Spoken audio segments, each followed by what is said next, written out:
tout le monde, c'est Cindy du blog Tendance Radie. Dans cette vidéo, je t'amène avec moi pour voir les échecs que j'ai faits lorsque j'ai débuté le zéro déchet. Et bien sûr, vous allez voir aujourd'hui où j'ai lâché prise pour pouvoir poursuivre ce mode de vie-là. Parce qu'en région, c'est pas toujours évident. Donc c'est parti!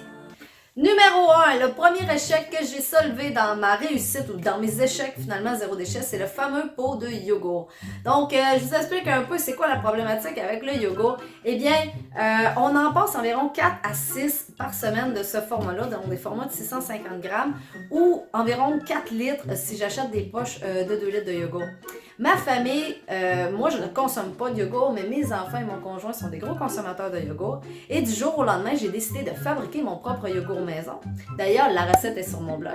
Donc, si jamais ça vous tente d'avoir du yogourt que vous pouvez faire vous-même, allez-y, je vous invite à essayer. Mais moi, ça s'est solvé par un échec. Donc, premièrement, j'oubliais, ça chauffe environ 2 heures dans une mijoteuse et je l'oubliais, ce qui fait que la température devenait trop haute et finalement je perdais mon yogourt. Donc je gaspillais des quantités incroyables de lait à chaque semaine. Et quand je réussissais, eh bien je l'avais laissé trop longtemps dans une yaourtière et finalement il était tellement surette que les enfants ne voulaient pas le manger et on gaspillait. Donc on était des semaines à faire le test, refaire le test, refaire le test. J'ai finalement décidé d'arrêter d'acheter du lait pour fabriquer mon yogourt parce qu'au final, déchet pour déchet, ça équivalait exactement à la même affaire. Donc, j'ai recommencé à acheter du yogourt. Bon. Le deuxième échec que j'ai eu au niveau de ma cuisine, eh bien, c'est pas compliqué. Ce sont les célèbres chips. Qui aime pas les chips dans le monde? Je sais pas. Moi, ça m'a tellement manqué qu'à cette heure, il m'a bourre. On va le voir. Parce que je me capote. Là, je passe en avant de la tâche, tu sais, puis je choisis les chips de ma soupe, mais ça, c'est tellement dégueulasse, les chips. Que finalement, voilà, mauvais choix pour la vidéo, honnêtement.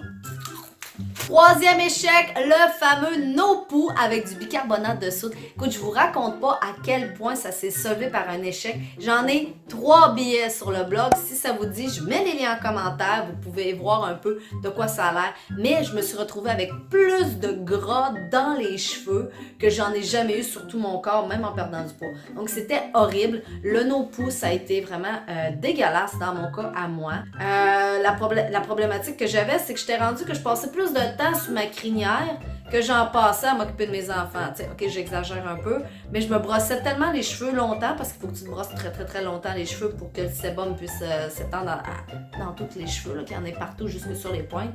J'haïssais ça. Fait que le no-poo, honnêtement, big fail.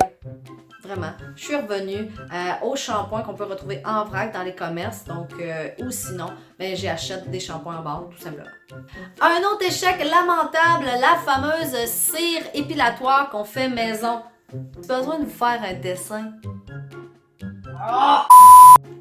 J'ai beurré des chaudrons, j'ai scrappé de la vaisselle, ça a été ridicule. Finalement, une quantité de sucre astronomique pour produire une cire qui n'a jamais réussi à faire coller le moindre de mes poils dessus. Et parce que je suis blonde, hein, c'est pas une teinture, c'est naturel, ça collait pas. J'ai pratiquement pas de poils sur les jambes, ça marchait pas. Au final, gros échec. Un autre échec qui vaut la peine d'être mentionné dans votre armoire de salle de bain, c'est la célèbre pâte à dents zéro déchet. Donc, on a des recettes sur Internet qui nous proposent des fois jusqu'à 9 ingrédients pour finalement réussir à faire un petit produit dans un pot. Eh bien, c'est sensiblement ce qui s'est passé dans mon cas. Donc, j'ai testé la technique de B.A. Johnson avec juste du bicarbonate de soude. Aïe aïe, ça n'a pas marché dans mon cas. Sensibilité dentaire astronomique. Donc, oubliez ça. Après ça, j'ai essayé les recettes avec de l'huile de coco, le oil pulling, arc. Pour des raisons personnelles, j'ai décidé de continuer la pâte à dents traditionnelle. Personnellement, je l'achète un peu plus naturelle, mais je l'achète tout de même avec de la fluoride à l'intérieur parce que j'ai des personnes dans la famille qui en ont besoin. Et lorsque vous avez besoin de fluoride parce que vous avez un gros problème de formation dentaire, comme c'est le cas de certains membres de ma famille, ben on niaise pas avec ça parce que ça peut créer plus de dommages d'utiliser une pâte à dents qui est plus naturelle ou qui contient pas certains éléments qui peuvent reformer l'émail. Donc, Dans notre cas, nous, au lieu d'acheter 4 tubes différents pour chaque personne qui a des problèmes, on a continué d'acheter simplement un tube qui va convenir à tout le monde à l'intérieur de la maison. Puis finalement, on a minimalisé nos besoins à ce niveau-là. Mais au niveau du zéro déchet, big fail. La crème pour le visage, pour moi, ça a été un big, mon Dieu, big, je pourrais te dire 1000 fois big fail. La raison est simple, j'ai eu tellement de problèmes avec les huiles végétales et les huiles essentielles au niveau de ma peau. J'en parle dans une autre vidéo, donc je suis réactive aux huiles essentielles et toutes les techniques que j'essayais pour justement fabriquer la meilleure crème pour la peau possible, les lectures, je n'étais pas chimiste. Et j'ai des cratères dans le visage à cause de ça. J'ai eu des problèmes de peau permanente avec la fabrication de mes cosmétiques maison. Donc pour moi, crème pour le visage, big fail.